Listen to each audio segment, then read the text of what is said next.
Hey hello everyone, আমি মালবিকা আর মালবিকার গল্প কথায় আবারও একটা নতুন ভিডিও নিয়ে চলে এলাম অনেক দিন পর। ওয়েস্ট বেঙ্গল থেকে আমরা গুজরাট ফিরলাম। গুজরাট আসার পর আমরা গুজরাটের এখানে যেই জায়গাগুলো ঘোরার আছে সেই জায়গাগুলো ঘুরতে যাওয়ার একটা প্ল্যান হয়েই ছিল। তো ঘুরতে যাওয়ার উদ্দেশ্যে বেরিয়েছিলাম আর কিছু ভিডিও করেছি যেটা তোমাদের সবার সাথে শেয়ার করব বলে।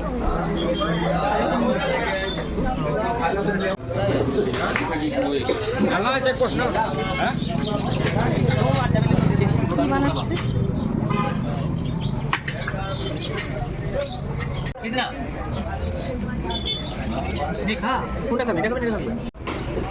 কেমন খেতে ওটা?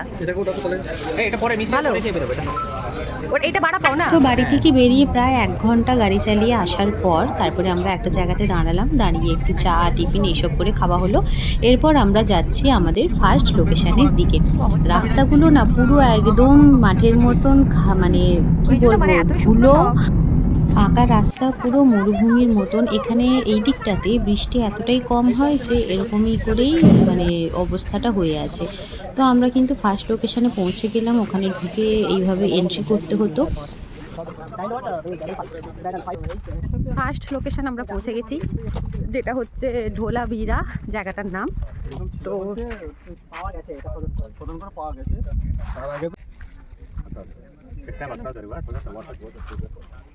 ওখানে চাইলে কেউ গাইড যারা করে তাদেরকেও হচ্ছে ভাড়া করতে পারে, বোধহয় 100 টাকা না 200 টাকা বা কত টাকা নেয় সেটা জানা নেই, এরকম করে একজন বলেছিল। বাট আমাদের গাইডের কোনো দরকার নেই, আমরা তো সবাই মাস্টার, তো চলে গেছি সবাই দেখতে। এটা কিন্তু একটা ঐতিহাসিক জায়গা, যেটা আমরা ইতিহাসের বইতে পড়েছি, আর সেটাই এরকমইভাবে চোখের সামনে দেখে কিন্তু বেশ অন্যরকম একটা ভালোই লাগছিল। এটা কোন জায়গা বলো তো?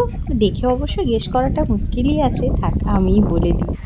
জায়গাটার নাম হলো হরপ্পান সিভিলাইজেশন, মানে হরপ্পা সভ্যতা যেটা ছিল, সেই যেটা আমরা ইতিহাসের বইতে পড়েছি, এটাই কিন্তু সেই জায়গা। 5000 বছর পুরনো একটা জায়গা, তার অস্তিত্ব এখন যে কতটা হয়েছে সেটাই কিন্তু দেখার মতন। মানে কি একটা দেখতে পেয়ে গেছে, এই কি দেখতে পেয়ে গেছো?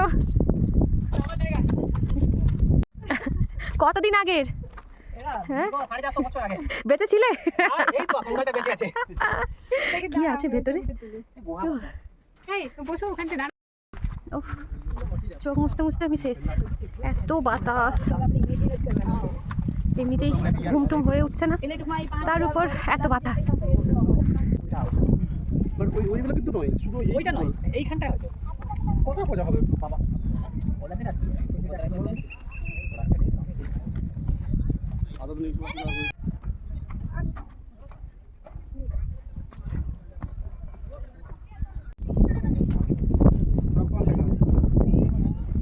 লেখা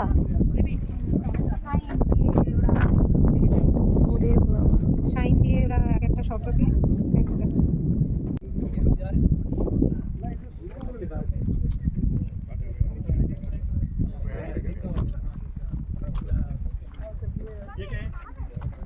আস্তে আস্তে জলটা সংরক্ষণ করতো, সব লাইন করা আছে এক একটা করে, সবগুলোকে জলে আমরা এই যে এই দিকটা যে ছিলাম, সবগুলো ভর্তি করা আছে জলে। আর মেন হচ্ছে এইটা যেটা আমরা গেছিলাম উপরটায়, ওই পাশে ওই যে তুমি যে 11703 যে এটা নিলে না, এই পাশেটা।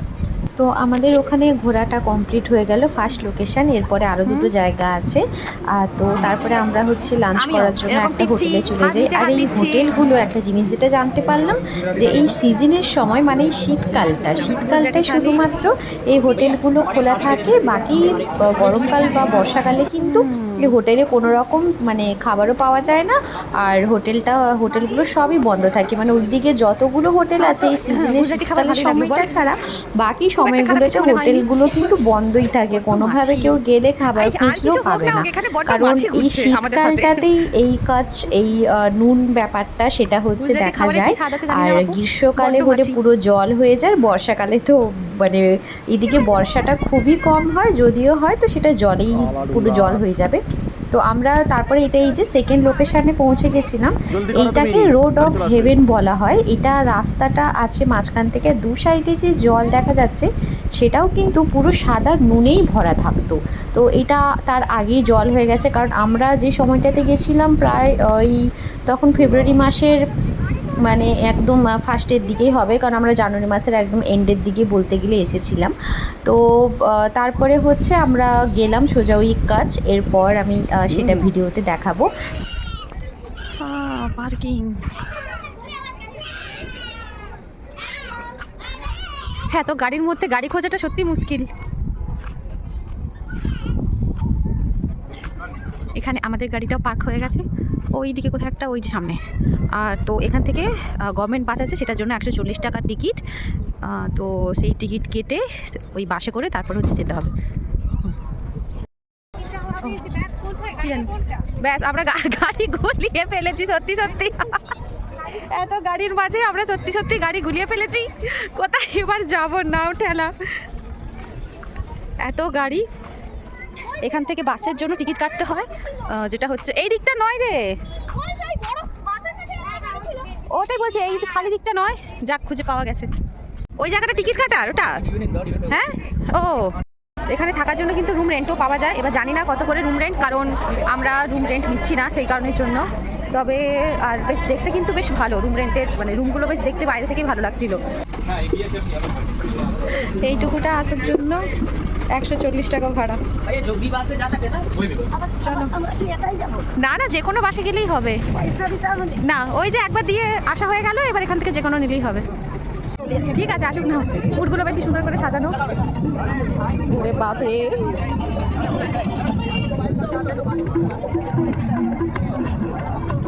উঠে তো উঠবো না, তবে উঠে কাছে দাঁড়িয়ে ছবি তুলবো। ও হাঁচি আমার ছাড়বে না, কিরকম করে বসে আছে।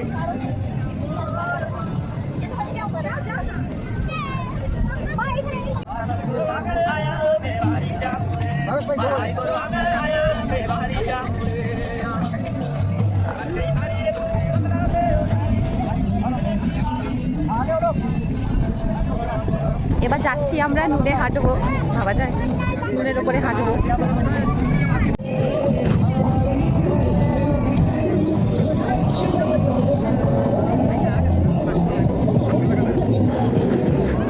প্রথমে দেখি না ভাবছি যে এটা কি সত্যি নুন নাকি সাদা বালি, কারণ এত মোটা মোটা হয়ে গেছে, সবাই এত চলাফেরা করে এটাতে, এসে এসে করেছে। মানে আমরা তো আজ কি বলবো, এই গেলাম ফার্স্ট টাইম, বাট কত বছর ধরে লোকে ঘুরতে আসছে, তো তাই একটা সাইডেই সবাই বেশি নামে। এর অপোজিট সাইডে যেই রুমটা আছে সেটা কিন্তু সুন্দর, তবে হয়তো একটু বেশি ভেজা ভেজা ব্যাপারটা হতে পারে। এটা পুরো একদম ভীষণ শক্ত, মানে একটা মাঠ সেরকমই দেখাচ্ছে, তবে পুরোটাই সাদা নুন। ওখানে এইভাবে ড্রেসগুলো কিন্তু রেন্টে পাওয়া যায়, সবাই এরকমই পরেছে, পরে হচ্ছে তারপর যে যা রিলস বানাচ্ছে। তো আমি আর দিদি যেহেতু শুরু ছিলাম, আর সময়টা বেশি নষ্টও করলাম না। আর স্কিনগুলো এতটাই ড্রাই হয়ে যাচ্ছিল, কি বলবো, ভীষণ বাতাস দিচ্ছিল, স্কিন ড্রাই হয়ে যাচ্ছে। তো যাই হোক, এই জন্য আমরা আর ড্রেস ফ্রেস করে একটু ঢং করার মতো কিছুই করলাম না, যদিও আলোচনা করছিলাম। তারপর দুজনেই মুখ মাখিয়ে বললাম থাক, ছেড়ে দে, বাদ দে, এই করে হয়ে গেল। আর একটু বেশি যদি মেয়ের সঙ্গপাঙ্গ থাকতো তাহলে হয়তো একটু ড্রেসগুলো করে রিলস বানানো যেত। ওখানটায় ফটোশ্যুট করারও মতন সব ডেকোরেশন টাইপ করা আছে, সেগুলোতেও সব রেন্ট দিয়ে, যা কিছু ওরকম করতে গেলে সব রেন্ট দিয়েই হবে। একজন নুন কুড়াতে ব্যস্ত, সেই দিকে একজন এম লিখতে ব্যস্ত। এবার আমাদের বাড়ি ফেরার পালা, আর ইচ্ছেও হচ্ছিল না থাকতে। তার উপরে এত লোকজন আছে যে পুরো অন্ধকার হয়ে যাওয়ার আগে না বেরোতে পারলে আমাদেরই অনেক দেরি হয়ে যাবে। তো সেই জন্য পুরো অন্ধকার হওয়ার আগে আমরা, তখন বাস একটা ছাড়ছিল, সে বাসে করে আমরা হচ্ছে চলে আসি। এবার গাড়ি নিয়ে সোজা বাড়ির দিকে রওনা দিলাম।